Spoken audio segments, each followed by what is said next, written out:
चलन दिलं दिलं का? आम्ही काय केलं का तुला? काय केलं का तुला? अहो काय हे गेल्या काय 2 केलं? महिन्यापासून तुम्ही आम्हाला त्रास द्यायला लागला. अरे काय केलं का तुला? काय काय केलं नाही तुम्ही सांगा. काय केलं का? आतापर्यंत तुम्ही म्हणजे 20,000 रुपये दंड केलाय गाडीला. जागायचं कसं आम्ही करत नाही. हा? आम्ही करत नाही म्हणलं. चाललो आम्ही चाललो. हा, थांबा.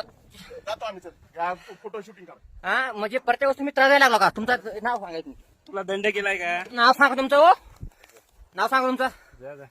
हा प्रत्येक महिन्यात तुम्ही दंड लागला. काय काय काय जागायचे का सर्वसाधारण? हा कसं जागायचे? हे आरटीओ धाराशिव त्यांनी 2 महिन्यापासून झाले अख्ख्या धाराशिव जिल्ह्याला परेशान करून टाकले. आणि सर्व अहो तुम्ही त्या आजमिराच्या गाडी पकडा की. आजमिराच्या गाड्या पकडा ना. हा कधी पकडता तुम्ही आजमिराच्या गाड्या? अहो सर्वसाधारण जाऊ लोक मजूर करून जागाले जगू द्या की त्यांनी बी.